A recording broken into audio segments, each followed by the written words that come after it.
ಎಲ್ಲಿದೆ ಎಲುಬು ಅನ್ನುವಂಥ ಹುಡುಕಾಟ ನಡೀತಾ ಇದೆ. ಇಲ್ಲಿಯವರೆಗೂ 16 ಜಾಗಗಳಲ್ಲಿ, ಅದರಲ್ಲೂ 15 ABC 16 ABC ಎಲ್ಲ ಇತ್ತು. ಆದರೆ 13 ನಂಬರ್ ಇತ್ತಲ್ಲ, ಈ ಜಾಗ ಬಹಳ ಬಹಳ ಕುತೂಹಲವನ್ನು ಕೆರಳಿಸಿತ್ತು. ಈಗ ಅದೇ ಜಾಗದಲ್ಲಿ ಗುಂಡಿ ಅಗಿತಾ ಇಲ್ಲ, GPR ಮೂಲಕವಾಗಿ ಹುಡುಕಾಟ ನಡೆಸ್ತಾ ಇದ್ದಾರೆ. ಧರ್ಮಸ್ಥಳದಲ್ಲಿ ಅಸ್ಥಿಪಂಜರ ಶೋಧ ಕಾರ್ಯ ಈಗ ಜೋರಾಗಿದೆ. ಸ್ಪಾಟ್ 13ರಲ್ಲಿ ಒಂದು ಹಂತದ ಸ್ಕ್ಯಾನ್ ಅನ್ನು ಪೂರ್ಣಗೊಳಿಸಿದ್ದಾರೆ. GPR ಅನ್ನ ಬಳಸಿ ಸ್ಪಾಟ್ನಲ್ಲಿ ಇಂಚಿಂಚು ಶೋಧವನ್ನ ಮಾಡ್ತಾ ಇದ್ದಾರೆ. ಸ್ಕ್ಯಾನ್ ಮಾಡಿದ ದೃಶ್ಯಾವಳಿಯನ್ನ ಈಗ ತಂತ್ರಜ್ಞರು ಪರಿಶೀಲನೆ ಮಾಡ್ತಾ ಇದ್ದಾರೆ. ಸ್ಪಾಟ್ 13ಕ್ಕೆ ಭೇಟಿಯನ್ನ SIT ಟೀಮ್ನವರು ಕೊಟ್ಟಿದ್ದಾರೆ. ಮೊಹಾಂತಿ ಅವರು SIT ಮುಖ್ಯಸ್ಥರು. ತನಿಖಾ ಅಧಿಕಾರಿ ಜಿತೇಂದ್ರ ದಯಾಮರಿಂದ ಮಾಹಿತಿಯನ್ನು ಕೂಡ ಈಗ ಪಡ್ಕೊಂಡಿದ್ದಾರೆ. ಮಾಹಿತಿ ಪಡೆದು ಬೆಳ್ತಂಗಡಿ ಠಾಣೆಗೆ ಮೊಹಾಂತಿ ಅವರು ವಾಪಸ್ ಹೋಗಿದ್ದಾರೆ. ಏನಾಗಿದೆ ಏನಿಲ್ಲ ಅಂತ ಹೇಳಿ. ಕಾರಣ ಅತ್ಯಂತ ಮಹತ್ವವನ್ನ ಪಡ್ಕೊಳ್ತಾ ಇದೆ 13 ಸ್ಪಾಟ್. ಯಾಕೆ ಅಂತಂದ್ರೆ, ನಾನಿಲ್ಲಿ 10 ಶವಗಳನ್ನು ಹೂತಿದ್ದೀನಿ ಇದೇ ಜಾಗದಲ್ಲಿ ಅಂತ ಹೇಳಿ. ಒಂದಲ್ಲ ಎರಡಲ್ಲ, ಈ ಸ್ಪಾಟ್ನಲ್ಲೇ 10 ಶವಗಳನ್ನು ಹೂತಿದ್ದೀನಿ, 16 ಶವಗಳನ್ನು ನಾನು ಹೂತಿದ್ದೀನಿ ಅಂತ ಈಗಾಗಲೇ ದೂರುದಾರ, ಆ ಮುಸುಕುದಾರ ದ ಮಾಸ್ಕ್ ಮ್ಯಾನ್ ಅನಾಮಿಕಾ ಹೇಳಿದಂತಹ ದೂರಿನ ಅನ್ವಯ 30-40 ಸೈಟಲ್ಲಿ 1200 ಸ್ಕ್ವೇರ್ ಫುಟ್ ಜಾಗದಲ್ಲಿ ಹುಡುಕಾಟ ನಡೆಸ್ತಾ ಇದ್ರು. ಬಟ್ ಅದನ್ನು ಈಗ ಇನ್ನೂ ಕೂಡ ಎಕ್ಸ್ಟೆಂಡ್ ಮಾಡ್ಕೊಂಡಿದ್ದಾರೆ. ಇನ್ನೂ ದೊಡ್ಡ ಜಾಗದಲ್ಲಿ, ಮೋಸ್ಟ್ಲಿ 30-40 ಸೈಟಲ್ಲಿ ಮನೆ ಕಟ್ಟೋಕ್ಕೆ ಸಾಕಾಗಲಿಲ್ವೇನೋ, ಅದಕ್ಕೆ 60-40ಯಲ್ಲೇ ಕಟ್ಟೋಣ ಅಂತ ಹೇಳಿ 60-40ಯಲ್ಲಿ ಬಂದಿರಬೇಕು. ಇಲ್ಲ ಬೇಡ, ಬೆಂಗಳೂರಿನಲ್ಲಿ ಸದಾಶಿವನಗರ ರೀತಿಯಲ್ಲಿದೆ, 100x100 ಅಲ್ಲೇ ನೋಡೋಣ ಅಂತ ಹೇಳ್ಬಿಟ್ಟು ಅಷ್ಟೊಂದು ಜಾಗದಲ್ಲಿ ಹುಡುಕಾಟ ನಡೆಸ್ತಾ ಇದ್ದಾರೆ. ಪರ್ಟಿಕ್ಯುಲರ್ ಇಂಥದ್ದೇ ಜಾಗದಲ್ಲಿ ಹೂತಿದ್ದೀನಿ ಅಂತ ಏನಿಲ್ಲ. ಅಲ್ಲಿ 16 ಶವಗಳನ್ನು ಹೂತಿರೋದೇ ಆದರೆ ಅಷ್ಟು ದೊಡ್ಡ ಜಾಗ ಸ್ಕ್ಯಾನ್ ಮಾಡಬೇಕಾದಂಥ ಅಗತ್ಯತೆ ಇಲ್ಲ. ಒಂದೇ ಆದರೂ ಸ್ಕ್ಯಾನ್ ಮಾಡಿ ಜಾಗ ಹುಡುಕಿದ್ರೂ ಕೂಡ ಸಾಕು. 16 ಶವಗಳಲ್ಲಿ ಒಂದು ಶವ ಆದರೂ ಸಿಗಬೇಕಲ್ಲ, ಆ ಪ್ರಶ್ನೆ ಬಂದೇ ಬರುತ್ತೆ. ಸೊ ಹಾಗಾಗಿ ಈಗ ತಲೆಬುರುಡೆ ರಹಸ್ಯವನ್ನ ಶೋಧ ಮಾಡೋಕೆ SIT ಅವರು ಇಳಿದಿದ್ದಾರೆ. ಸ್ಪಾಟ್ ನಂಬರ್ 13ರ ಕಾರ್ಯಾಚರಣೆ ಬಗ್ಗೆ ಮಾಹಿತಿಯನ್ನು ಪಡ್ಕೊಳ್ತಾ ಇದ್ದಾರೆ ಮೊಹಾಂತಿ ಅವರು. ಕೆಲವೇ ಕ್ಷಣಗಳಲ್ಲಿ ತನಿಖಾ ತಂಡದ ಹಿರಿಯ ಅಧಿಕಾರಿಗಳು ಮೀಟಿಂಗ್ ಕೂಡ ಮಾಡ್ತಾರೆ. ಪ್ರತಿದಿನದ ಕಾರ್ಯಾಚರಣೆ ವಿವರಗಳನ್ನ SIT ಅವರು ಫೈಲ್ ಮಾಡಿದ್ದಾರೆ, ವಿಡಿಯೋ ಕೂಡ ಮಾಡ್ಕೊಂಡಿದ್ದಾರೆ, ಫೋಟೋ ಕೂಡ ತಕ್ಕೊಂಡಿಟ್ಕೊಂಡಿದ್ದಾರೆ. ಹೇಳಿಕೆಗಳ ದಾಖಲೆಗಳನ್ನ ಈಗ ಪರಿಶೀಲನೆ ಮಾಡ್ತಾ ಇದ್ದಾರೆ. ಸೊ ಹಾಗಾಗಿ ಒಂದು ಮೀಟಿಂಗ್ ಕೂಡ ಆಗತ್ತೆ ಈಗ. ಪ್ರತಿದಿನವೂ ಕೂಡ ಕಾರ್ಯಾಚರಣೆ ವಿವರಗಳನ್ನು ಫೈಲನ್ನು ಮಾಡಿದ್ದಾರೆ. ಸೊ ಇವತ್ತಿನ ಮೀಟಿಂಗ್ ಕೂಡ ಅತ್ಯಂತ ಮಹತ್ವವನ್ನು ಪಡ್ಕೊಳ್ಳುತ್ತೆ. ಕಾರಣ ಹೇಳಿರುವಂಥ 13ನೇ ನಂಬರ್ ಸ್ಪಾಟ್ ಏನಿದೆ, GPR ಮೂಲಕವಾಗಿ ಅದನ್ನು GPR ಡ್ರೋನ್ ಮೂಲಕವಾಗಿ ಎಲ್ಲವನ್ನ ಕೂಡ ಸ್ಥಳವನ್ನು ಸ್ಕ್ಯಾನ್ ಮಾಡ್ತಾ ಇದ್ದಾರೆ. ನಿಮಗೆ ಅರ್ಥ ಆಗೋದಾದರೆ ನಿಮ್ಗೊಂದು ಸ್ಕ್ಯಾನ್ ಮಾಡಿಸ್ಕೊಂಡು ಬನ್ನಿರಿ, ನಿಮ್ಮ ಮೂಳೆ ಏನಾಗಿದೆ ನೋಡಬೇಕು ಅಂತ ಹೇಳ್ತಾರಲ್ಲ, ಹಾಗೆ ಇದೊಂದು 10 ಅಡಿಯವರೆಗೂ ಕೂಡ, ನಿಮಗೆ ಭೂಮಿಯ 10 ಅಡಿಯ ಆಳದವರೆಗೂ ಕೂಡ ಏನಿದೆ, ಕಲ್ಲಿದೆಯಾ, ಮೂಳೆ ಇದೆಯಾ, ಮೂಳೆ ಇದ್ದರೆ ಅದರೊಳಗೆ ಅದು ಯಾವ ರೀತಿಯಾಗಿ ಸ್ಕ್ಯಾನ್ ಆಗುತ್ತೆ, ಕಲ್ಲಿದ್ದಾಗ ಹೇಗೆ ಸ್ಕ್ಯಾನ್ ಆಗುತ್ತೆ, ಅದರದ್ದೊಂದು ಲೆಕ್ಕಾಚಾರಗಳಿರುತ್ತೆ. ಅದಕ್ಕೆ ತಂತ್ರಜ್ಞರು ಇರ್ತಾರೆ. ಅದರ ಆಧಾರದ ಮೇಲೆ ಅದನ್ನು ಪರಿಶೀಲನೆ ಮಾಡಿ ಏನು ಎತ್ತ ಅನ್ನುವಂಥದ್ದನ್ನು ಇಡ್ತಾರೆ. ತುಂಬ ಜನ ಅಂದ್ಕೊಳ್ಬಿಡ್ಬೋದು, ಹಿಂಗೆ ಅದ್ರ ಮೇಲೆ ಹೋಗ್ತಾ ಇದೆಯಾ, ಒಳಗಡೆ ಏನಿದೆ ಎಲ್ಲವನ್ನ ಕೂಡ ಸ್ಕ್ಯಾನ್ ಮಾಡ್ಕೊಂಡು ಕಾಣಿಸ್ತಾ ಇದೆ. ಡ್ರೋನ್ ಕ್ಯಾಮ್ರಾ ಮೇಲ್ಗಡೆಗೆ ಹೋದಾಗ ಮೇಲಿನಿಂದ ಹೇಗೆ ಭೂಮಿ ಕಾಣಿಸುತ್ತೋ ಹಾಗೆ ಭೂಮಿಯ ಒಳಗಡೆಗಿರೋದೆಲ್ಲ ಕಾಣಿಸುತ್ತೆ ಅಂತ. ಹಂಗಲ್ಲ. ಭೂಮಿಯ ಒಳಗೆ GPR ಅಲ್ಲಿ ನಿಮಗೆ ಒಳಗಡೆಗೆ ಮಣ್ಣಿನ ಒಳಗಡೆ ಕಲ್ಲೇನಾದರೂ ಸಿಕ್ಕರೆ ಅದಕ್ಕೇನಾದರೂ ಲೇಸರ್ ಏನಾದರೂ ಸಂಬಂಧ ಆದಾಗ ಅದರ ನೋಡುವಂಥ ರೀತಿ ಬೇರೆ ಇರುತ್ತೆ. ನನ್ನ ಇಬ್ಬರು ಸಹೋದ್ಯೋಗಿಗಳು ನನ್ನ ಸಂಪರ್ಕಕ್ಕೆ ಸಿಗ್ತಾ ಇದ್ದಾರೆ. ಒಂದು ಸುಖಪಾಲ್ ಪೊಳಲಿ, ಇನ್ನೊಂದು ಕಡೆಗೆ ದೀಪಕ್ ಜೈನ್. ಇಬ್ಬರಿಗೂ ಕೂಡ ವೆಲ್ಕಮ್. ಮೊದಲನೇದಾಗಿ ಸುಖಪಾಲ್ ಹೋಗ್ತೀನಿ. ಸುಖಪಾಲ್, ಈಗ GPR ವಿಚಾರದಲ್ಲಿ ಬಹುದೊಡ್ಡದಾಗಿ ಜನರಿಗೆ ಒಂದಿಷ್ಟು ಪ್ರಶ್ನೆಗಳು ಎದ್ದೇಳ್ಬಿಡುತ್ತೆ. ಏನಿದು ಡ್ರೋನ್ ಅಂದ ತಕ್ಷಣ ಓಹೋಹೋ, ಆಕಾಶದ ಮೇಲೆ ಹಾರ್ತಾ ಇರುವಂಥ ಡ್ರೋನ್ ನೋಡಿ ಕೆಳಗಡೆಗೆ ಹೇಗೆ ಕಾಣಿಸುತ್ತೆ ಅನ್ನುವಂಥ ದೃಶ್ಯ ಸೆರೆ ಹಿಡಿದು ಬಿಡುತ್ತೆ. ಈ GPR ಕೂಡ ಹಾಗೆ ಮಣ್ಣಿನ ಒಳಗಡೆಗೆ ಏನಿರುತ್ತೆ ಅದನ್ನೆಲ್ಲ ಫೋಟೋ ತೆಗೆದುಬಿಟ್ಟು ವಿಡಿಯೋ ಮಾಡಿಬಿಟ್ಟು ಇಂಥದ್ದೇ ಆ ಜಾಗದಲ್ಲಿ ಇಂಥದ್ದೇ ಇದೆ ಅಂತ ಹೇಳಿ ಫೋಟೋ ತೆಗೆದು ಕೊಟ್ಬಿಡುತ್ತೆ ಅಂತ ತುಂಬ ಜನರಿಗೆ ಒಂದು ಕನ್ಫ್ಯೂಷನ್ ಇದೆ. ಆ ಥರ ಅಲ್ಲ ಅಂತ ಹೇಳ್ತಾ ಇದ್ದಾರೆ. ಹೇಗೆ? ಈಗ ಸದ್ಯಕ್ಕೆ ಸುಮಾರು 2 ಗಂಟೆಗಳ ಕಾಲ ನಿರಂತರವಾಗಿ ಡ್ರೋನ್ ಮೌಂಟೆಡ್ ಏನು GPR ಇತ್ತು ಅದನ್ನು ಈ ಸ್ಥಳದಲ್ಲಿ ಅಂದರೆ 13ನೇ ಪಾಯಿಂಟ್ ನಂಬರಲ್ಲಿ ಹಾರಾಟ ಮಾಡಲಾಗಿತ್ತು. ನಾವು ಆ ಸ್ಥಳದಲ್ಲೇ ಇರುವಂಥದ್ದು. ಈಗ ಸದ್ಯ ಊಟದ ವಿರಾಮ ಆದ ಬಳಿಕ ಮತ್ತೆ ಈಗ ಅಧಿಕಾರಿಗಳು ಈ ಒಂದು ಪಾಯಿಂಟ್ ನಂಬರ್ 13ರ ಬಳಿ ಬರ್ತಾ ಇರುವಂಥದ್ದು. ಮತ್ತೆ ಅದನ್ನು ಆರಂಭ ಮಾಡುವಂಥ ಸಾಧ್ಯತೆಯೂ ಇದೆ. ಈಗ 3 ಬಾರಿ ಏನು ಈ ಸ್ಥಳದಲ್ಲಿ ಅಂದರೆ 13ನೇ ಪಾಯಿಂಟ್ ಏನು ಇಲ್ಲಿ ಕಾಣ್ತಾ ಇತ್ತು, ಆ 13ನೇ ಪಾಯಿಂಟ್ನಲ್ಲಿ ಮೊದಲಿಗೆ ಆರಂಭ ಮಾಡಿರುವಂಥದ್ದು. ಆ ಬಳಿಕ ಅದರ ಪಕ್ಕದಲ್ಲಿ ಅಂದರೆ 3 ಕಡೆಗಳಲ್ಲಿ 2 ಗಂಟೆಗಳ ಕಾಲ ನಿರಂತರವಾಗಿ ಈ ರೀತಿಯಾಗಿ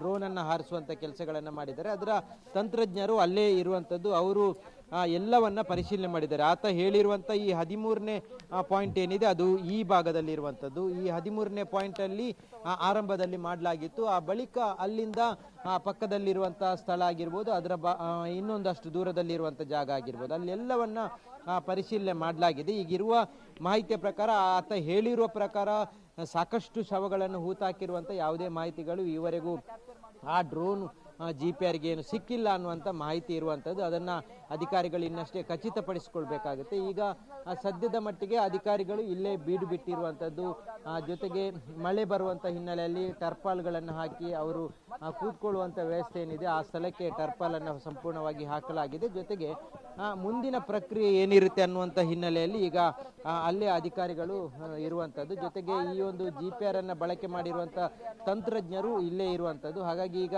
ಸದ್ಯ ಊಟದ ವಿರಾಮ ಆಗಿತ್ತು. ಊಟದ ವಿರಾಮ ಆದ ಬಳಿಕ ಈ ಪಾಯಿಂಟ್ಗೆ ಮತ್ತೆ ಅಧಿಕಾರಿಗಳು ಮುಸುಕುದಾರಿ ಜೊತೆಗೆ AC ಆಗಿರುವಂಥ ಸ್ಟೆಲ್ಲಾ ವರ್ಗೀಸ್ ಆಗಿರ್ಬೋದು ಎಲ್ಲರೂ ಈಗ ಬಂದಿರುವಂಥದ್ದು.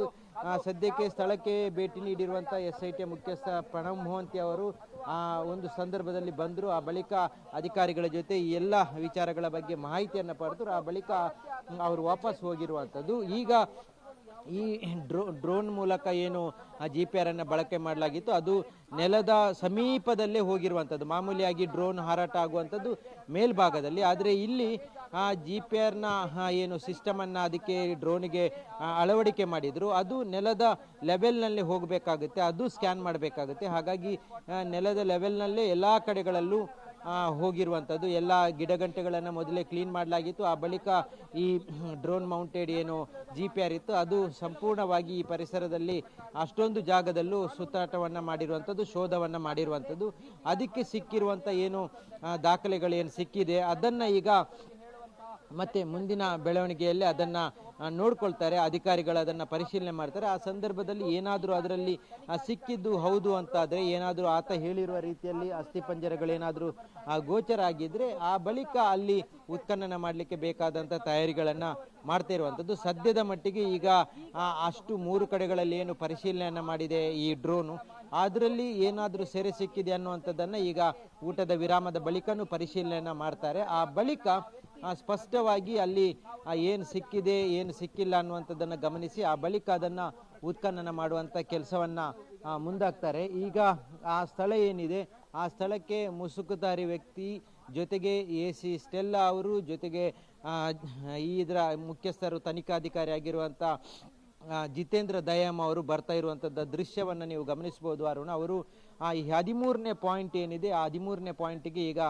ಬರ್ತಾ ಇರುವಂಥದ್ದು. ಈವರೆಗೆ ಆಗಿರುವಂಥ ಬೆಳವಣಿಗೆ ಏನಂತ ಹೇಳಿದರೆ ಕೇವಲ ಡ್ರೋನ್ ಮೂಲಕ ಮಾತ್ರ ಅಲ್ಲಿ ಶೋಧವನ್ನು ಮಾಡಿರುವಂಥದ್ದು. ಈಗ ಆ ಡ್ರೋನ್ನಲ್ಲಿ ಸ್ವಲ್ಪ ಏನೋ ಗೋಚರ ಆಗಿರುವಂಥ ಸಾಧ್ಯತೆಗಳಿದೆ. ಆ ಸ್ಥಳಕ್ಕೆ ಈಗ ಮುಸುಕುದಾರಿಯನ್ನು ಕರ್ಕೊಂಡು ಬಂದಿರುವಂಥ ನೇರ ದೃಶ್ಯವನ್ನು ನೀವು ಗಮನಿಸ್ತಾ ಇದ್ದೀರಿ. ನಮ್ಮ ಕ್ಯಾಮ್ರಾಮನ್ ನಿಶಾಂತ್ ಅವರು ತೋರಿಸುವಂಥ ಪ್ರಯತ್ನ ಮಾಡ್ತಿದ್ದಾರೆ ನೋಡಿ. ಈ ಭಾಗಕ್ಕೆ ಅವರು ನಿಂತು ಈಗ ಆ ಸ್ಥಳದಲ್ಲೇ ಏನಾದರೂ ಸಿಕ್ಕಿರುವಂಥ ಸಾಧ್ಯತೆಗಳು ಇರುವಂಥ ಕಾರಣಕ್ಕಾಗಿ ಈಗ ದೂರುದಾರ ಸಮೇತವಾಗಿ AC ಅವರು ಅದರ ಜೊತೆಗೆ SP ಇದರ SIT ತನಿಖಾಧಿಕಾರಿ ಆಗಿರುವಂಥ ಜಿತೇಂದ್ರ ದಯಾಮ್ ಅವರು ಜೊತೆಗೆ ಅದಕ್ಕೆ ಬೇಕಾದಂಥ ಅಧಿಕಾರಿಗಳು ಬಂದು ಅಲ್ಲಿ ಒಂದು ಫೋಟೋ ಚಿತ್ರೀಕರಣವನ್ನು ಮಾಡ್ತಾ ಇರುವಂಥದ್ದನ್ನು ಗಮನಿಸ್ಬೋದು. ಅಂದರೆ ಇದು 13ನೇ ಪಾಯಿಂಟ್, ನಾವಿಲ್ಲಿ ಇದ್ದೇವೆ ಅನ್ನುವಂಥದ್ದು. ಮೋಸ್ಟ್ಲಿ ಅದು ಮಹಜರ್ ಮಾಡುವಂಥ ಪ್ರಕ್ರಿಯೆ ಆರಂಭ ಆಗಿರುವಂಥ ಸಾಧ್ಯತೆಗಳಿರುವಂಥದ್ದು ಅರುಣು. ಹಾಗಾಗಿ ಅಲ್ಲಿ ನೀವು ದೃಶ್ಯದಲ್ಲಿ ಗಮನಿಸ್ಬೋದು ಅವರೆಲ್ಲರೂ AC ಅವರು SP ಅವರು ಜೊತೆಗೆ ಮುಸುಕುದಾರಿ ಜೊತೆಗೆ ಸ್ಥಳೀಯ ಪಂಚಾಯತ್ನ ಅಧಿಕಾರಿ ಅದರ ಜೊತೆಗೆ ಅದನ್ನು ದಾಖಲೆ ಮಾಡುವಂಥ ಒಬ್ಬರು ಲ್ಯಾಪ್ಟಾಪ್ ಆಪರೇಟ್ರು ಜೊತೆಗೆ ಫಾರೆನ್ಸಿಕ್ನವ್ರು ಎಲ್ಲರೂ ಈಗ ಸಜ್ಜಾಗಿರುವಂಥದ್ದು. ಅಂದರೆ ಆ ಪಾಯಿಂಟಲ್ಲಿ ಏನಾದರೂ ಸ್ವಲ್ಪವಾದರೂ ಗೋಚರ ಆಗಿದ್ದರೆ ಅಲ್ಲಿ ಈಗ ಉತ್ಖನನ ಮಾಡಬೇಕಾಗುತ್ತೆ, ಅದಕ್ಕೆ ಬೇಕಾದಂಥ ಮಹಜರು ಪ್ರಕ್ರಿಯೆಗಳು ಆಗಬೇಕಾಗುತ್ತೆ. ಆ ಕಾರಣಕ್ಕಾಗಿ ಅಲ್ಲಿ ಈಗ ಸದ್ಯದ ಮಟ್ಟಿಗೆ ಅವರು ಬಂದಿರುವಂಥ ಸಾಧ್ಯತೆ ಇದೆ. ನೀವು ನೇರ ದೃಶ್ಯದಲ್ಲಿ ಗಮನಿಸ್ತಿರುವಂಥದ್ದು. ಮುಂದೆ ಈ ಬೆಳವಣಿಗೆಗಳು ಮುಂದುವರಿತದೆ. ಯಾಕಂತ ಹೇಳಿದರೆ ಈಗ ಆ ಸ್ಥಳದಲ್ಲೇ ಏನಾದರೂ ಸಿಕ್ಕಿದಿದ್ರೆ ಆ ಒಂದು ಡ್ರೋನು GPRನ ಮೂಲಕ ಬಂದಂಥ ಸಂದರ್ಭದಲ್ಲಿ ಆ ಸ್ಥಳದಲ್ಲಿ ಏನಾದರೂ ಗೋಚರ ಆಗಿದ್ದರೆ ಈಗ ಅದನ್ನು ಅಲ್ಲಿ ಉತ್ಖನನ ಮಾಡುವಂಥ ಸಾಧ್ಯತೆ ಇದೆ. ಈಗ ನಿಮಗೆ ಭಾಳಷ್ಟು ಕ್ಲೋಸಪ್ ಅಲ್ಲಿ ಮುಸುಕುದಾರಿ ವ್ಯಕ್ತಿಯನ್ನು ಗಮನಿಸ್ಬೋದು. ಆತ ಆ ಸ್ಥಳದಲ್ಲೇ ನಿಂತಿರುವಂಥದ್ದು. ಜೊತೆಗೆ ಆತ ಬೇರೆ ಈ ಆತ ಗುರುತು ಮಾಡಿರುವಂಥ ಜಾಗ ಏನಿದೆ ಅದರಲ್ಲಿ ಕೆಲವೊಂದು ಕಡೆಗಳಲ್ಲಿ ಇದೆ ಅನ್ನುವಂಥದ್ದನ್ನು ಅಧಿಕಾರಿಗಳಿಗೆ ತಿಳಿಸ್ತಿರುವಂಥ ದೃಶ್ಯವನ್ನ ಗಮನಿಸ್ತಾ ಇದ್ದೀರಿ. ಹಾಗಾಗಿ ಆ ಭಾಗದಲ್ಲಿ 13 ಪಾಯಿಂಟಿಗೆ ಏನು ನಿಂತಿದ್ದಾರೆ ಯಾರು ಅಲ್ಲೇ ಉತ್ಖನನ ಮಾಡುವಂಥ ಸಾಧ್ಯತೆಗಳಿದೆ. ಅದಕ್ಕೆ ಬೇಕಾದಂಥ ಕಾರ್ಮಿಕರು ಬಂದಿರುವಂಥದ್ದನ್ನು ನೀವು ದೃಶ್ಯದಲ್ಲಿ ಗಮನಿಸಬಹುದು. ಹಾರೆ ಮತ್ತು ಪಿಕ್ಕಾಸನ್ನು ಇಟ್ಕೊಂಡು ಬಂದಿದ್ದಾರೆ. ಡ್ರೋನು ಬಳಕೆ ಮಾಡಿರುವಂಥ ಯಾರು ತಂತ್ರಜ್ಞರಿದ್ದಾರೆ ಅವರು ತೋರಿಸಿರುವಂಥ ಜಾಗ ಮತ್ತು ಈಗ ಮುಸುಕುದಾರಿನೂ ಅಲ್ಲಿಗೆ ಕರ್ಕೊಂಡು ಹೋಗಿರುವಂಥದ್ದು. ಆತನ ಸಮ್ಮುಖದಲ್ಲೇ ಈಗ ಅದನ್ನು ಉತ್ಖನನ ಮಾಡುವಂಥ ಕೆಲಸಕ್ಕೆ ಮುಂದಾಗಿದ್ದಾರೆ. ಈಗ ಇಬ್ಬರು ಕಾರ್ಮಿಕರು ಜೊತೆಗೆ ಇನ್ನಿಬ್ಬರು ಜೊತೆ ಸೇರಿದ್ದಾರೆ. ಅವರು ಆ ಸ್ಥಳದಲ್ಲಿ ಆತ ತೋರಿಸುವಂಥ ಸ್ಥಳದಲ್ಲಿ ಈಗ ಉತ್ಖನನ ಮಾಡಲಿಕ್ಕೆ ತಯಾರಿಗಳನ್ನು ಮಾಡ್ತಾ ಇರುವಂಥದ್ದು. ಹಾಗಾಗಿ ಯಾವುದು ಅಡೆತಡೆಗಳೆಲ್ಲ ಇತ್ತು ಈ ಹಿಂದಿನಿಂದ ಹೇಳ್ತಾ ಇರುವಂಥದ್ದು, ಇಲ್ಲಿ 2 ವಿದ್ಯುತ್ ಕಂಬಗಳಿತ್ತು, ಪಕ್ಕದಲ್ಲಿ ಅಣೆಕಟ್ಟಿತ್ತು. ಹಾಗಾಗಿ ಯಾವುದೇ ಕಾರಣಕ್ಕೂ ಅಲ್ಲಿ ಉತ್ಖನನ ಮಾಡಲಿಕ್ಕೆ ಸಾಧ್ಯ ಇಲ್ಲ ಅನ್ನುವಂಥದ್ದಿತ್ತು. ಈಗ ಸಿಕ್ಕಿರುವಂಥ ಏನು ಮಾಹಿತಿಯ ಪ್ರಕಾರ ಅಲ್ಲಿ ಇರುವಂತಹ ಡ್ರೋನ್ ಬಳಕೆ ಆದಂಥ ಸಂದರ್ಭದಲ್ಲಿ ಡ್ರೋನ್ ನಿಗದಿಪಡಿಸಿರುವಂಥ ಜಾಗ ಏನಿದೆ ಅಲ್ಲಿ ಏನಾದರೂ ಇದೆ ಅನ್ನುವಂಥದ್ದನ್ನು ತೋರಿಸಿರ್ಬೋದು. ಆ ಕಾರಣಕ್ಕಾಗಿ ಈಗ ಅಲ್ಲಿ ಭೂಮಿಯನ್ನು ಅಗಿಯುವಂಥ ಕೆಲಸಗಳಾಗ್ತಾ ಇರುವಂಥದ್ದು.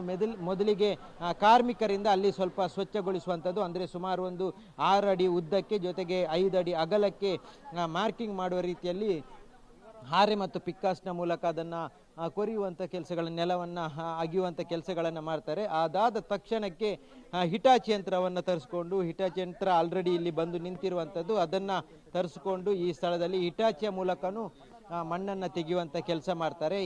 ಈಗ ಇರುವ ಮಾಹಿತಿಯ ಪ್ರಕಾರ ಅಲ್ಲಿ ಏನು ಡ್ರೋನ್ GPR ಅನ್ನು ಬಳಕೆ ಮಾಡಿದಂಥ ಸಂದರ್ಭದಲ್ಲಿ ಅಲ್ಲಿ ಏನೋ ಕುರುಹುಗಳಿದೆ ಅನ್ನುವಂಥದ್ದು ಗೊತ್ತಾಗಿರ್ಬೋದು. ಈಗ ಇಷ್ಟು ಪಾಯಿಂಟ್ಗಳಲ್ಲಿ ಯಾವುದೇ ರೀತಿಯಾದಂಥ ನಿಖರವಾದ ಮಾಹಿತಿಗಳಿಲ್ಲದೆ ನೇರವಾಗಿ ಹೋಗಿ ಆತ ಹೇಳಿರುವಂಥ ಜಾಗವನ್ನು ಮಾತ್ರ ಉತ್ಖನನ ಮಾಡ್ತಾ ಇದ್ರು. ಅಂದರೆ ಆತ ನಾನು ಈ ಜಾಗದಲ್ಲಿ ಹೂತಾಕಿದ್ದೇನೆ ಅಂತ ಹೇಳಿದರೆ ಅಲ್ಲಿ ಹೋಗಿ ಗುಂಡಿ ತೆಗೆಯುವಂಥ ಕೆಲಸಗಳನ್ನು ಮಾಡ್ತಾ ಇದ್ರು ಇಷ್ಟು ದಿನಗಳ ಕಾಲ. ಅಂದರೆ ಇಷ್ಟು ಪಾಯಿಂಟ್ಗಳು 1ರಿಂದ ಎಲ್ಲ ಪಾಯಿಂಟ್ಗಳವರೆಗೂ. ಆದರೆ 13ನೇ ಪಾಯಿಂಟನ್ನು ಮಾತ್ರ ಅದೇ ರೀತಿಯಾಗಿ ಪೆಂಡಿಂಗ್ ಇಡಲಾಗಿತ್ತು. ಆದರೆ ಈಗ ಅಲ್ಲಿನ ಒಂದು ಸ್ವಲ್ಪ ಮಣ್ಣನ್ನು ಕಲೆಕ್ಟ್ ಮಾಡುವಂಥ ಕೆಲಸವನ್ನು ಫೊರೆನ್ಸಿಕ್ನ ಸಿಬ್ಬಂದಿಗಳು ಮಾಡಿರುವಂಥದ್ದನ್ನು ನೀವು ಗಮನಿಸ್ಬೋದು. ಅಂದರೆ 13ನೇ ಪಾಯಿಂಟಲ್ಲಿ ಸದ್ಯದ ಮಟ್ಟಿಗೆ ಅಲ್ಲಿ ಮಣ್ಣನ್ನು ಕಲೆಕ್ಟ್ ಮಾಡಿದ್ದಾರೆ, ಅದಕ್ಕೆ ಬೇಕಾದಂಥ ದಾಖಲೆಗಳನ್ನು ಅಲ್ಲೇ ಮಾಡಿಕೊಂಡಿದ್ದಾರೆ, ಜೊತೆಗೆ ಅಲ್ಲಿ ಫೋಟೋ ಚಿತ್ರೀಕರಣ ಮಾಡುವಂಥದ್ದನ್ನು ಮಾಡಿದ್ದಾರೆ. ಹಾಗಾಗಿ ಆತ ಹೇಳಿರುವಂಥ ಜಾಗದಲ್ಲಿ ಡ್ರೋನನ್ನು ಬಳಕೆ ಮಾಡಿರುವಂಥ ಹಿನ್ನೆಲೆಯಲ್ಲಿ ಡ್ರೋನಲ್ಲಿ ಏನೋ ಒಂದು ಪತ್ತೆ ಆಗಿರುವಂಥ ಸಾಧ್ಯತೆಗಳಿದೆ. ಹಾಗಾಗಿ ಆ ಸ್ಥಳದ ಮಣ್ಣನ್ನು ಸದ್ಯದ ಮಟ್ಟಿಗೆ ಯಾರು ಅದನ್ನು ಪಡ್ಕೊಂಡಿದ್ದಾರೆ ಫೊರೆನ್ಸಿಕ್ನವರು. ಇದನ್ನು ಮೋಸ್ಟ್ಲಿ ಸಾಯಿಲ್ ಟೆಸ್ಟಿಗೆ ಕಳಿಸ್ತಾರೆ. ಸಾಯಿಲ್ ಟೆಸ್ಟಿಗೆ ಕಳಿಸಿದ ಬಳಿಕ ಮುಂದಿನ ನಿರ್ಧಾರವನ್ನು ಮಾಡಲಿಕ್ಕಿದ್ದಾರೆ. ಅಂದರೆ ಆ ಭಾಗದ ಮಣ್ಣು ಯಾವ ಟೈಮಿನಿಂದ ಎಷ್ಟು ವರ್ಷಗಳ ಕಾಲ ಮಣ್ಣು ಅಲ್ಲಿ ಇತ್ತು, ಅಥವಾ ಅದನ್ನು ಅಡಿಭಾಗದಲ್ಲಿ ಎಷ್ಟು ವರ್ಷಗಳಿಂದ ಅದನ್ನು ಏನಾದರೂ ಗುಂಡಿ ತೆಗೆಯುವಂಥ ಕೆಲಸಗಳನ್ನು ಮಾಡಿದ್ದಾರೆ ಅನ್ನುವಂಥ ಒಂದು ಸ್ಪಷ್ಟ ಮಾಹಿತಿ ಬೇಕಾದ ಹಿನ್ನೆಲೆಯಲ್ಲಿ ಈಗ ಆ ಮಣ್ಣನ್ನು ಫೊರೆನ್ಸಿಕ್ನ ಸಿಬ್ಬಂದಿಗಳು ಅದನ್ನು ಕಲೆಕ್ಟ್ ಮಾಡಿಕೊಂಡು ಹೋಗಿರುವಂಥದ್ದು. ಹಾಗಾಗಿ ಅದನ್ನು ಮುಂದೆ ಟೆಸ್ಟ್ ಮಾಡುವಂಥ ಸಾಧ್ಯತೆಗಳಿದೆ. ಈಗ ಈ ಪಾಯಿಂಟ್ ಭಾಳಷ್ಟು ಕುತೂಹಲನೇ ಇರುವಂಥದ್ದು ಕಳೆದ ಹಲವಾರು ದಿನಗಳಿಂದ. ಈಗ ಮತ್ತಷ್ಟು ಕುತೂಹಲಗಳು ಡ್ರೋನ್ನ ಜೊತೆಗೆ GPR ಅನ್ನು ಬಳಕೆ ಮಾಡಲಾಗಿದೆ. GPR ಅನ್ನು ಬಳಕೆ ಮಾಡಿದ ನಂತರ ಈಗ ಸ್ವತಃ ದೂರುದಾರನನ್ನು, ಅನಾಮಿಕ ವ್ಯಕ್ತಿಯನ್ನು ಕರ್ಕೊಂಡು ಬಂದು ಆತ ತೋರಿಸಿರುವಂಥ ಜಾಗ ಮತ್ತು ಅದು GPRನ ಮೂಲಕ ಏನು ತೋರಿಸಿರುವ ಜಾಗ ಇದೆ ಆ ಜಾಗದ ಮಣ್ಣನ್ನು ಕಲೆಕ್ಟ್ ಮಾಡುವಂಥ ಕೆಲಸವನ್ನು ಈಗ ಸದ್ಯಕ್ಕೆ ಮಾಡಲಾಗಿದೆ. ಜೊತೆಗೆ ಸ್ವತಃ ಎಲ್ಲ ಅಧಿಕಾರಿಗಳು, ಅದು AC ಅವರ ಸಮ್ಮುಖದಲ್ಲಿ ಹಿರಿಯ SIT ಅಧಿಕಾರಿಗಳು ಸೇರಿದಂತೆ ಇಡೀ ಈ ತಂಡ ಏನಿದೆ ಅದರ ಜೊತೆಗೆ ಮೆಸ್ಕಾಂನ ಅಧಿಕಾರಿಗಳು, ಸಿಬ್ಬಂದಿಗಳು ಇದ್ದಾರೆ, ಅದರ ಜೊತೆಗೆ ಕಾರ್ಮಿಕರು ಇದ್ದಾರೆ. ಹಾಗಾಗಿ ಈ ಸ್ಥಳದಲ್ಲಿ ಈಗ ಏನಾದರೂ ಮುಂದಿನ ಬೆಳವಣಿಗೆ ಆಗಬೇಕಿದ್ರೆ ಆ ಪ್ರಕ್ರಿಯೆಯನ್ನು ಮಾಡುವಂಥ ಕೆಲಸಗಳಿಗೆ ಈಗ ಮುಂದಾಗಿರುವಂಥದ್ದು. ಸದ್ಯದ ಮಟ್ಟಿಗೆ ಅದರ ಮೇಲ್ಭಾಗದಲ್ಲಿದ್ದಂಥ ಮಣ್ಣನ್ನು ಕಲೆಕ್ಟ್ ಮಾಡಿರುವಂಥ ಫೊರೆನ್ಸಿಕ್ ಸಿಬ್ಬಂದಿಗಳು ಅದನ್ನು ಸಂಗ್ರಹಿಸಿಟ್ಟಿದ್ದಾರೆ. ಈಗ ಮುಂದೆ ಏನಾಗುತ್ತೆ ಅನ್ನುವಂಥ ಕುತೂಹಲವೇ ಇರುವಂಥದ್ದು. ಕಳೆದ ಹಲವಾರು ದಿನಗಳಿಂದ ಈ ಪಾಯಿಂಟ್ ಅನ್ನುವಂಥದ್ದು ಒಂದು ಕುತೂಹಲ ಇತ್ತು. ಯಾಕಂತ ಹೇಳಿದರೆ ಆತ ಹೇಳ್ತಾ ಇರುವಂಥದ್ದು, ನಾನು ಇಲ್ಲಿ 16 ಶವಗಳನ್ನು ಹೂತಾಕಿದ್ದೇನೆ ಈ ಪಾಯಿಂಟಲ್ಲಿ ಅನ್ನುವಂಥದ್ದು. ಆದರೆ ಆತ ಹೇಳಿರುವಂಥ ಯಾವ ಪಾಯಿಂಟಲ್ಲೂ ಏನೂ ಸಿಗದಿದ್ದರೂ ಇಲ್ಲಿ ಇರ್ಬೋದು ಅನ್ನುವಂಥ ನಿರೀಕ್ಷೆಗಳು ಆತನಿಗಿತ್ತು, SIT ಆ ತಂಡಕ್ಕಿತ್ತು. ಹಾಗಾಗಿ ಅದನ್ನು ಭಾಳಷ್ಟು ನಿಖರವಾಗಿ ಅದನ್ನು ಪತ್ತೆ ಹಚ್ಚಬೇಕು ಅನ್ನುವಂಥ ಹಿನ್ನೆಲೆಯಲ್ಲಿ GPRನ ಮೊರೆ ಹೋಗಲಾಗಿತ್ತು. ಈಗ GPRನ ಬಳಕೆಯೂ ಆಯಿತು. GPRನ ಬಳಕೆ ಆದ ಬಳಿಕ ಈಗ ಆ ಒಂದು ಸ್ಥಳದಲ್ಲಿ ಅದರ ಆತ ಗುರುತಿಸಿರುವಂಥ ಮೊದಲ ಪಾಯಿಂಟ್ 13ನೇ ಪಾಯಿಂಟ್ ಅನ್ನುವಂಥದ್ದು ಏನು ಮಾರ್ಕ್ ಮಾಡಲಾಗಿತ್ತು ಅದರ ಮಧ್ಯಭಾಗದ ಒಂದು ಮಣ್ಣನ್ನು ಒಂದಷ್ಟು ಮಣ್ಣನ್ನು ಕಲೆಕ್ಟ್ ಮಾಡಲಾಗಿದೆ. ಹಾಗಾಗಿ ಆ ಮಣ್ಣನ್ನು ಟೆಸ್ಟ್ ಮಾಡಿದ ಬಳಿಕ ಮುಂದಿನ ಬೆಳವಣಿಗೆಗಳಿಗೆ ಹೋಗುವಂಥ ಸಾಧ್ಯತೆಗಳಿರುವಂಥದ್ದು. ಒಟ್ಟಿನಲ್ಲಿ ಇಡೀ ಈ ಜಾಗದಲ್ಲಿ ಒಂದಷ್ಟು ಶವಗಳನ್ನು ಹೂತಾಕಿದ್ದೇನೆ ಅಂತ ಹೇಳಿರುವಂಥ ಈ ದೂರುದಾರ ಯಾರಿದ್ದಾನೆ ಆತ ಹೇಳಿರುವ ರೀತಿಯಲ್ಲೇ ಒಂದಷ್ಟು ಶವಗಳು ಏನಾದರೂ ಸಿಕ್ಕಿದ್ರೆ ಅಥವಾ ಅಸ್ಥಿಪಂಜರಗಳೇನಾದರೂ ಸಿಕ್ಕಿದ್ರೆ ಮುಂದೆ ಈ ಪ್ರಕರಣ ಮತ್ತಷ್ಟು ತಿರುವು ಪಡ್ಕೊಳ್ಳುವಂಥ ಸಾಧ್ಯತೆಗಳಿರುವಂಥದ್ದು. ಈಗ ಸದ್ಯದ ಮಟ್ಟಿಗೆ ಈ ಒಂದು ಸ್ಥಳದಲ್ಲಿರುವಂಥ ಮಾರ್ಕ್ ಮಾಡಿರುವಂಥ ಟೇಪ್ಗಳೇನಿದೆ ಅದನ್ನು ತೆಗೆಯುವಂಥ ಕೆಲಸಗಳನ್ನು ಸಿಬ್ಬಂದಿಗಳು ಮಾಡ್ತಾ ಇರುವಂಥದ್ದು. ಅಂದರೆ ಈ 13ನೇ ಪಾಯಿಂಟ್ ಇದ್ದು ಒಂದು ಹಂತಕ್ಕೆ ಯಾವುದೋ ಒಂದು ನಿರ್ಧಾರಕ್ಕೆ ಬಂದ ರೀತಿಯಲ್ಲಿರುವಂಥದ್ದು. ಅಂದರೆ ಈ ಸ್ಥಳವನ್ನು ಈಗಾಗಲೇ ಪರಿಶೀಲನೆ ಮಾಡಲಾಗಿದೆ. ಇಡೀ ತಂಡ ಅಂದ್ಕೊಂಡಿರುವ ರೀತಿಯಲ್ಲಿ GPRನ ಮೂಲಕ ಅದನ್ನು ನೋಡಲಾಗಿತ್ತು. ಈಗ ಆ ಮುಂದಿನ ಬೆಳವಣಿಗೆ ಏನಿದೆ ಆ ಬೆಳವಣಿಗೆಯನ್ನು ಮಾಡಲಿಕ್ಕೆ ಬೇಕಾದಂಥ ತಯಾರಿಗಳನ್ನು ಮಾಡ್ತಾ ಇರುವಂಥದ್ದು. ಒಂದು ಕಡೆಯಿಂದ ಮಣ್ಣನ್ನು ಮೇಲ್ಭಾಗದ ಮಣ್ಣನ್ನು ಕಲೆಕ್ಟ್ ಮಾಡಿ ಸಿಬ್ಬಂದಿಗಳು ಫಾರೆನ್ಸಿಕ್ ಸಿಬ್ಬಂದಿಗಳು ತಗೊಂಡು ಹೋಗಿದ್ರೆ ಈಗ ಸದ್ಯದ ಮಟ್ಟಿಗೆ ಹಿಟಾಚಿಯನ್ನು ಬಳಕೆ ಮಾಡಲಿಕ್ಕಾಗಿ ಹಿಟಾಚಿ ಆ ಸ್ಥಳಕ್ಕೆ ಬರ್ತಾ ಇರುವಂಥದ್ದನ್ನು ಗಮನಿಸ್ಬೋದು ಅರುಣು. ಈಗ 13ನೇ ಪಾಯಿಂಟ್ ಏನಿದೆ ಆ ಪಾಯಿಂಟನ್ನು ಭಾಳಷ್ಟು ಕುತೂಹಲ ಇರುವಂಥ ಪಾಯಿಂಟ್. ಆ ಪಾಯಿಂಟನ್ನು ಈಗ ನೇರವಾಗಿ ಹಿಟಾಚಿಯ ಮೂಲಕನೇ ಭೂಮಿಯ ಮಣ್ಣನ್ನು ತೆಗೆಯುವಂಥ ಕೆಲಸಕ್ಕೆ ಮುಂದಾಗ್ತಾ ಇರುವಂಥದ್ದನ್ನು ನೀವು ದೃಶ್ಯದಲ್ಲಿ ಗಮನಿಸ್ಬೋದು. ಹಾಗಾಗಿ ದೂರುದಾರನ ಸಮ್ಮುಖದಲ್ಲೇ ದೂರುದಾರನು ಅದರ ಜೊತೆಯಲ್ಲೇ ಇರುವಂಥದ್ದನ್ನು ನೀವು ದೃಶ್ಯದಲ್ಲಿ ಗಮನಿಸ್ಬೋದು. ಆತ ಹೇಳಿದ ರೀತಿಯಲ್ಲಿ ಆತನೇ ಯಾವ ಜಾಗ ಅನ್ನುವಂಥದ್ದನ್ನು ತೋರಿಸ್ತಾ ಇರುವಂಥದ್ದು. ಹಾಗಾಗಿ ಆತ ಹೇಳಿದ ರೀತಿಯಲ್ಲೇ ಈಗ ಎಲ್ಲ ಅಧಿಕಾರಿಗಳ ಸಮ್ಮುಖದಲ್ಲಿ ಅದು AC ಸ್ಟೆಲ್ಲಾ ವರ್ಗೀಸ್ರವರು ಅಲ್ಲೇ ಇರುವಂಥದ್ದು, ಜೊತೆಗೆ ಎಲ್ಲ ಸಿಬ್ಬಂದಿಗಳು ಅಧಿಕಾರಿಗಳಿರುವಂಥದ್ದು. ಆ ಸ್ಥಳವನ್ನು ಸಂಪೂರ್ಣವಾಗಿ ಆತ ತೋರಿಸ್ತಿದ್ದಾನೆ. ಇಲ್ಲಿ ಪೂರ್ತಿಯಾಗಿ ನಾನು ಹೂತಾಕಿದ್ದೇನೆ ಅನ್ನುವಂಥದ್ದು ಹೇಳ್ತಾ ಇದ್ದೇನೆ. ಹಾಗಾಗಿ ದೊಡ್ಡ ಆತ ಈಗ ದೃಶ್ಯದಲ್ಲಿ ತೋರಿಸುವ ರೀತಿಯಲ್ಲಿ ಆತ ಭಾಳಷ್ಟು ದೊಡ್ಡ ಪ್ರಮಾಣದ ಗುಂಡಿಯನ್ನು ತೆಗಿಲಿಕ್ಕೆ ಹೇಳುವಂಥ ಸೂಚನೆಯನ್ನು ಹೇಳ್ತಾ ಇರುವಂಥದ್ದು. ಅಂದರೆ ಆ ಭಾಗದಲ್ಲಿ ನಾನು ಹೂತಾಕಿದ್ದೇನೆ ಅನ್ನುವಂಥದ್ದು. ಹಾಗಾಗಿ ಆತ ಹೇಳಿದ ರೀತಿಯಲ್ಲೇ ಈಗ ಇಡೀ ಆ ಒಂದು 13ನೇ ಪಾಯಿಂಟ್ ಅನ್ನುವಂಥದ್ದೇನು ಉದ್ದಗಲಕ್ಕೆ ಆತ ಗುರುತು ಮಾಡಿದ್ದಾನೆ ಅಲ್ಲಿ ಹೆಚ್ಚಿನ ಭಾಗದಲ್ಲಿ ಉತ್ಖನನ ಮಾಡುವಂಥ ಸಾಧ್ಯತೆಗಳಿರುವಂಥದ್ದು. ಆ ರೀತಿಯಾದಂಥ ಮಾತುಕತೆಗಳಾಗ್ತಾ ಇದೆ. ಹಾಗಾಗಿ ಮುಂದೆ ಈಗ ಈ ಒಂದು ಪ್ರಕ್ರಿಯೆಗಳು ಆರಂಭ ಆಗುವಂಥದ್ದು ಈ ಹಿಟಾಚಿಯ ಮೂಲಕ. ಉತ್ಖನನ ಮಾಡಲಿಕ್ಕೆ ಹಿಟಾಚಿಯ ತಯಾರಿಯಾಗಿರುವಂಥದ್ದು. ಹಿಟಾಚಿಯ ಚಾಲಕ ಯಾರಿದ್ದಾರೆ ಅವರಿಗೆ ಸೂಚನೆಯನ್ನು ಕೊಡಲಾಗಿದೆ. ಈಗ ಸದ್ಯದ ಮಟ್ಟಿಗೆ ಈ ದೂರುದಾರರು ಮತ್ತು ಈ SIT ತಂಡದ ತನಿಖಾಧಿಕಾರಿ ಆಗಿರುವಂಥ SP ಜಿತೇಂದ್ರ ದಯಮ್ ಅವರು ಸೂಚನೆಯನ್ನು ಕೊಟ್ಟಿದ್ದಾರೆ. ಆ ರೀತಿಯಲ್ಲಿ ಈಗ ಸಂಪೂರ್ಣವಾಗಿ 13ನೇ ಪಾಯಿಂಟ್ ಏನಿದೆ ಆ 13ನೇ ಪಾಯಿಂಟಲ್ಲಿ ದೊಡ್ಡ ಮಟ್ಟದಲ್ಲಿ ಅದನ್ನು ಭೂಮಿಯನ್ನು ಅಗೆಯುವಂಥ ಕೆಲಸಕ್ಕೆ ಆರಂಭಗೊಳಿಸ್ತಾ ಇರುವಂಥದ್ದು. ಇದು ಈಗ ನಡೆದಿರುವಂಥ ಬೆಳವಣಿಗೆ ಭಾಳಷ್ಟು ಕುತೂಹಲ ಇತ್ತು. ಈ ಒಂದು 13ನೇ ಪಾಯಿಂಟಲ್ಲಿ ಏನಾದರೂ ಸಿಕ್ಕೇ ಸಿಗುತ್ತೆ ಅನ್ನುವಂಥದ್ದು. ನಿಖರವಾಗಿ ಎಲ್ಲ ಪಾಯಿಂಟ್ಗಳಲ್ಲೂ ನಿಖರವಾಗಿ ಗುರುತು ಮಾಡದ ರೀತಿಯಲ್ಲಿ ಆತ ಹೇಳಿದ ರೀತಿಯಲ್ಲಿ ಅನಾಮಿಕ ವ್ಯಕ್ತಿ ಹೇಳಿದ ರೀತಿಯಲ್ಲಿ ಪ್ರತಿ ಕಡೆಗಳಲ್ಲಿ ಭೂಮಿಯನ್ನು ಬಗೆಯುವಂಥ ಕೆಲಸಗಳಾಗಿತ್ತು. ಆದರೆ ಈಗ ಇಲ್ಲಿ GPR ತಂತ್ರಜ್ಞಾನದ ಮೂಲಕ ಒಂದು ಆಕ್ಚುಲಿ ಯಾವ ಜಾಗ ಅನ್ನುವಂಥದ್ದನ್ನು ತೋರಿಸಿರುವಂಥ ಹಿನ್ನೆಲೆಯಲ್ಲಿ ಜೊತೆಗೆ ಆತ ಹೇಳಿರುವಂಥ ಹಿನ್ನೆಲೆಯಲ್ಲಿ ಆ ಜಾಗವನ್ನು ಭೂಮಿಯನ್ನು ಅಗೆಯುವಂಥ ಕೆಲಸವನ್ನು ಈಗ ಆರಂಭಗೊಳಿಸಲಾಗಿದೆ. ಹಾಗಾಗಿ ಈ ಒಂದು ಜಾಗದಲ್ಲಿ ಏನಾದರೂ ಒಂದು ಇವರಿಗೆ ಸಿಕ್ಕಿರುವಂಥ ಸಾಧ್ಯತೆಗಳಿರುವಂಥದ್ದು ಈ ಡ್ರೋನ್ನ ಮೂಲಕ GPRನ ಮೂಲಕ ಏನೋ ಒಂದು ಗೋಚರ ಆಗಿರುವಂಥದ್ದು. ಹಾಗಾಗಿ ಆ ಸ್ಥಳವನ್ನು ಈಗ ಸಂಪೂರ್ಣವಾಗಿ ಗುಂಡಿ ತೆಗೆಯುವಂಥ ಕೆಲಸವನ್ನು ಆರಂಭಿಸಿದ್ದಾರೆ ಅರುಣ್. ನಿರಂತರವಾಗಿ ಈಗ ಹಿಟಾಚಿ ಯಂತ್ರದ ಮೂಲಕನೇ ನೇರವಾಗಿ ಮಣ್ಣನ್ನು ತೆಗೆಯುವಂಥ ಕೆಲಸಗಳನ್ನು ಮಾಡ್ತಾ ಇರುವಂಥದ್ದು. ಹಾಗಾಗಿ ಮುಂದೆ ಭಾಳಷ್ಟು ಕುತೂಹಲ ಇರುವಂಥದ್ದು ಈ ಒಂದು ಸ್ಥಳದಲ್ಲಿ ಏನಾದರೂ ಸಿಗುತ್ತಾ ಅನ್ನುವಂಥದ್ದು. ಯಾಕಂತ ಹೇಳಿದರೆ GPRನ ಮೂಲಕ ಪತ್ತೆ ಹಚ್ಚಿದ ಬಳಿಕವೇ ಈಗ ಗುಂಡಿಯನ್ನು ತೆಗಿತಿರುವಂಥದ್ದು. ಹಾಗಾಗಿ ಏನಾದರೂ ಸಿಕ್ಕಿರ್ಬೋದು ಅನ್ನುವಂಥ ಒಂದು ಅನುಮಾನ ಮತ್ತು ಭಾಳಷ್ಟು ನಿರೀಕ್ಷೆ ಎಲ್ಲ ತಂಡದಲ್ಲಿರುವಂಥದ್ದು ಅರುಣ್. ಓಕೆ, ಹಾಗೆ ಸಂಪರ್ಕದಲ್ಲಿ ಸುಖಪಾಲ್ ವಾಪಸ್ ಬರ್ತೀನಿ ನಿಮ್ಮ ಹತ್ರ. ಈಗ ಕಾರ್ಯಾಚರಣೆಯನ್ನು ಮಾಡಲಾಗ್ತಾ ಇದೆ ಅಲ್ಲಿ ಸ್ಪಾಟ್ ನಂಬರ್ 13ರಲ್ಲಿ. ಈಗಾಗಲೇ GPR ಅಲ್ಲಿ ಅದನ್ನು ಹುಡುಕುವಂಥ ಕೆಲಸ ಮಾಡಿದ್ರು. ಈಗ ಅದನ್ನು ಗುಂಡಿ ತೆಗೀತಾ ಇದ್ದಾರೆ. ನೋಡೋಣ.